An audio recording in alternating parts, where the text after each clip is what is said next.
Don't press the button. Why not? With a name like that, you can already imagine the wacky scenarios the creator has put into this map. And that's exactly what you're getting into. Don't Press the Button, created by Don-Frederik-BOS, is best described as a sort of Fall Guys Mario Party minigame collection.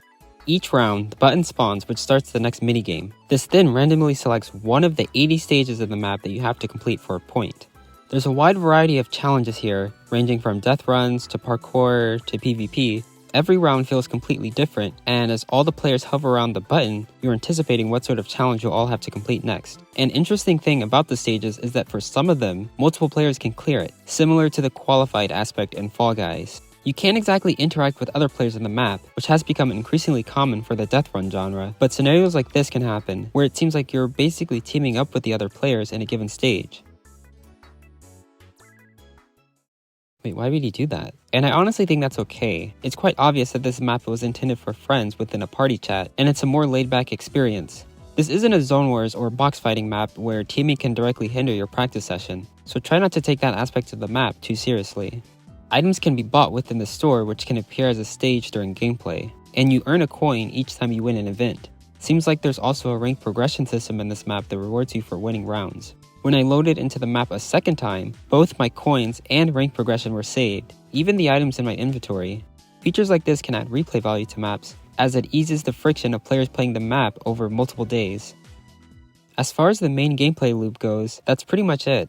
As I said, there are 80 stages here, and the map creator does seem eager to keep the map updated with new stages and events. It just feels like the map is lacking something.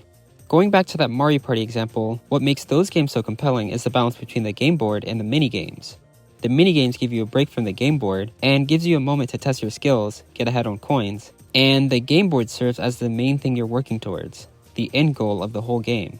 That sort of aspect is lacking here. I'm not really a fan of games that go on forever with no real thing you're working towards, besides a higher number on the leaderboard, I guess. But how about something like the stages are grouped in 10, and whoever has the highest score at the end of those rounds wins a pizza? Anything really to give continuity between each round and actually make it as if you were working towards something. I'm just nitpicking at this point. 80 stages is a lot, and I never felt like I was bored, and we rarely got repeats in a session, so I'm sure it's fine. This map is best played with friends, specifically probably in a party chat or Discord. That sort of social aspect would definitely bring up the chaotic nature of this map and make things more interesting. You're rewarded XP each time you win a round. There's this bonus for clearing 30 rounds, and there also seems to be playtime XP rewarded as well. If you're decent at the stages, you can get a good amount of XP here. Won't be as fast as the pit headshots, but this map is actually fun. There isn't a practice element to this map due to the casual nature, so if you're getting on Fortnite to click heads for 30 minutes, go to literally any combat map.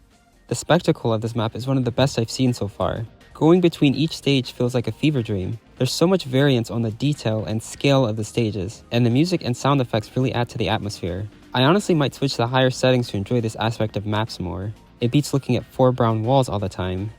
My favorite stage is definitely the race car one. We got some Tilted Tower reference here. What even is this? No, like literally, what is this? The whole point of the stage was just to vibe? Where am I going? How did he even come up with this stuff? Anyway, overall, I'm going to recommend you play this map, and preferably in a party. Looking at Don-Frederik-BOS's other maps, you can tell that aspects of his maps had influence over the design choices and overall aesthetic here.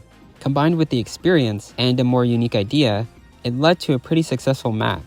Maybe these types of maps are super common, and I am getting some Roblox vibes from this, but it was interesting enough for me to want to play and talk about. So props to him. All links and map codes will be in the description. If you have any suggestions, leave a comment below.